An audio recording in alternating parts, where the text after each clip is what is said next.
ನಮ್ಮ ಹಳ್ಳಿಕಾರ ಹಾಲು ಭಾಳ ಶ್ರೇಷ್ಠ ಅಂತ ನೀವು ಹೇಳ್ತಾ ಇರ್ತೀರಿ ಯಾವಾಗಲೂ. ಅಣ್ಣ ಇಡೀ ವರ್ಲ್ಡಲ್ಲಿ ಬೇರೆ ಇಂಡಿಯಾ ಮಾತ್ರ ಅಲ್ಲ, ಇಡೀ ವರ್ಲ್ಡಲ್ಲಿ ರೋಗ ರೆಸಿಸ್ಟೇಬಲ್ ಪವರ್ ಅಂತಂದ್ರೆ ರೋಗ ನಿರೋಧಕ ಶಕ್ತಿ ಇರ್ತಕ್ಕಂಥ ಗೋತಳಿಗಳಲ್ಲಿ ನಂಬರ್ 1 ಸ್ಥಾನದಲ್ಲಿ, ಇಲ್ಲ ನಂಬರ್ 2, 3 ಇರ್ತದೆ.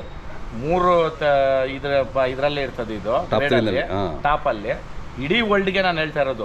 ಆಮೇಲೆ ಇದೇ ತಳಿನ ಇಟ್ಕೊಂಡು ಜೀಬೋ ಅನ್ನೋ ಬ್ರೀಡ್ ಕೂಡ ಕ್ರಿಯೇಟ್ ಮಾಡಿದ್ದಾರೆ ಬ್ರೆಜಿಲ್ ಅವರು. ಸುಮಾರು ದೇಶಗಳಲ್ಲಿ ನಮ್ಮ ತಳಿನ ಅವರು ಉನ್ನತ ಮಟ್ಟಕ್ಕೆ ತಕೊಂಡೋಗಿ ಅವರು ಬ್ರೀಡ್ಗಳನ್ನ ಮಿಕ್ಸ್ ಮಾಡಿ ಬ್ರೀಡ್ಗಳನ್ನ ತಯಾರು ಮಾಡವ್ರೆ. ನಮ್ಗೆ ಅಷ್ಟು ಅವಶ್ಯಕತೆ ಏನಿಲ್ಲ, ನಮ್ಮ ತಳಿನೇ ನಾವು ಉಳಿಸ್ಕೊಂಡ್ರೆ ಸಾಕು. ದಯವಿಟ್ಟು ನಮ್ಮ ಹಳ್ಳಿಕಾರ ದನಗಳು ಪ್ರತಿಯೊಬ್ರು ಮನೆಯಲ್ಲಿ ಒಂದು ಹಳ್ಳಿಕಾರ ದನ ಐತಂದ್ರೆ ಡಾಕ್ಟರ್ ನಿಮ್ಮ ಮನೆಯಲ್ಲಿ ಅವ್ರೆ ಅಂತ ಬರ್ದಿಕೊಂಡ್ಬಿಡ್ರಿ. ನೀವು ಹಾಸ್ಪಿಟ್ಲ್ಗೆ ಹೋಗೋದು ಅವಶ್ಯಕತೆ ಇಲ್ಲ.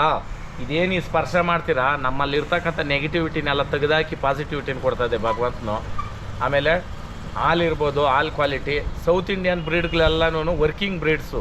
ಯಾಕೆ ಅಂತಂದ್ರೆ ದೇವ್ರು ಅವತ್ತೇ ಸೃಷ್ಟಿ ಮಾಡವ್ರೆ, ನಮ್ಗೆ ಹಾಲು ಹೆಚ್ಚಬೇಕಾಗಿಲ್ಲ. ನಾರ್ತ್ ಇಂಡಿಯಾದಿಂದ ತಂದು ನಾರ್ತ್ ಇಂಡಿಯನ್ ಹಸುಗಳನ್ನ ಇಲ್ಲಿ ಬ್ರೀಡ್ ಮಾಡೋ ಅವಶ್ಯಕತೆ ಏನೈತೆ? ದಯವಿಟ್ಟು ಕೈಮುಖ ಕೇಳ್ಕೊಂತೀನಿ, A2 ಮಿಲ್ಕ್ ಅನ್ನೋ ಒಂದು ದಂಧೆ ಹಿಡ್ಕೊಂಡು ಇವತ್ತು ನಮ್ಮ ತಳಿಗಳನ್ನ ನಾವೇ ಹಾಳು ಮಾಡ್ಕೊತಾ ಇದ್ದೀರಿ. ಎಲ್ಲ ರೈತರಿಗೂ ನಾನು ಹೇಳೋದು ಅಂದರೆ ಇಲ್ಲಿ ಪ್ರಮೋಷನ್ ವಿಡಿಯೋ ಅಲ್ಲ ಇದು. ನಮ್ಮ ತಾಯಿನ ಫಸ್ಟ್ ನಾವು ಕಾಪಾಡ್ಕೊಳ್ಳೋಣ. ಹಳ್ಳಿಕಾರ ನಮ್ಮ ತಾಯಿ. ಆ ಕಾರಣಕ್ಕೆ ನಮ್ಮ ಎತ್ತ ತಾಯಿ ಹಾಲು 9 ತಿಂಗಳು ಕೂಡ್ರೆ 90 ವರ್ಷ ನಾವು ನಮ್ಮ ಹಳ್ಳಿಕಾರ ಹಸುವಿನ ಹಾಲು ಕುಡಿತೀರಿ. ಸೀಮೆ ಹಸುನೇ ಇರ್ಬೋದು, ಯಾವುದೇ ಇರ್ಬೋದು, ಆ ಸೀಮೆ ಹಸುವಿಂದನೂ ಇವತ್ತು ಜೀವನಗಳು ನಡೀತಾವಣ್ಣ. ಅದ್ರೂ ನಾನು ಬೇಡ ಅಂತ ಹೇಳಲ್ಲ.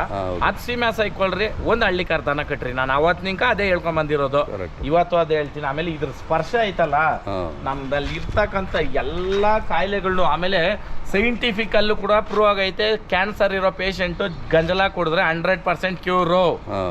ಬೆಳಿಗ್ಗೆ ಎದ್ದಿದ ತಕ್ಷಣ ಖಾಲಿ ಹೊಟ್ಟೆನಲ್ಲಿ ಹಳ್ಳಿಕಾರು ಹಸುದಾಗ್ಲಿ ಹಳ್ಳಿಕಾರು ಓರಿದಾಗ್ಲಿ ಗಂಜಲ ಓರಿನೇ ಹಸುನೇ ಅನ್ನೋದೇನು ಇಲ್ಲ. ಕಂಟೆಂಟು ಅದರಲ್ಲಿ ಎರಡರಲ್ಲೂ ಸೇಮ್ ಇರುತ್ತೆ.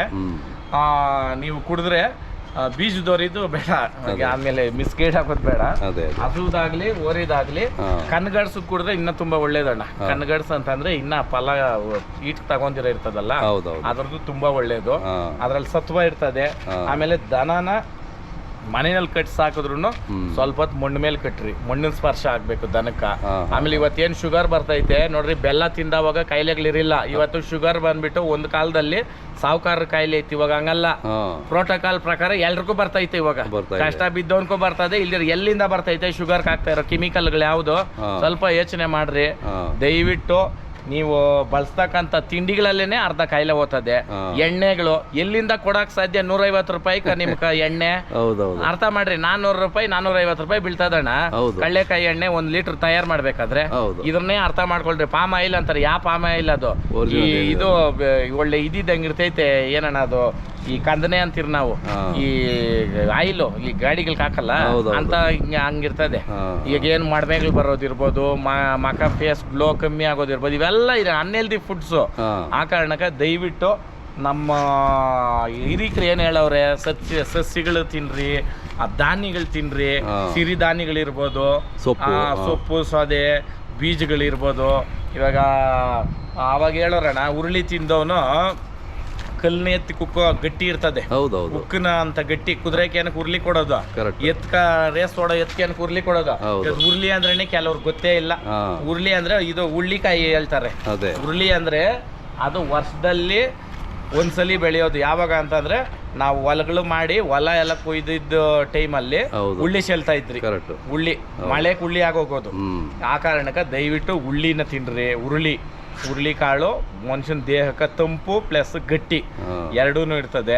ಆಮೇಲೆ ಆದಷ್ಟು ಡ್ರೈ ಫ್ರೂಟ್ಸು ಅಂದರೆ ಕೆಲವರು ಫ್ರೂಟೇ ಅಲ್ಲ ಅಂತ ಅದೊಂದು ವಿಡಿಯೋ ನೋಡಿದೆ ನಾನು. ಡ್ರೈ ಫ್ರೂಟ್ಸು ಗೀಟ್ಸು ನಮ್ಗೆ ಗೊತ್ತಿಲ್ಲ. ಡ್ರೈ ಐಟಮ್ ಖರ್ಜೂರ, ಬಾದಾಮಿ, ಪಿಸ್ತಾ, ಈ ಥರ ಐಟಮ್ಗಳು. ಆಮೇಲೆ ಹಲಸಿನ ಬೀಜ ದಯವಿಟ್ಟು ಹಳ್ಳಿಗಳ ಕಡೆ ಸಿಗ್ತದೆ.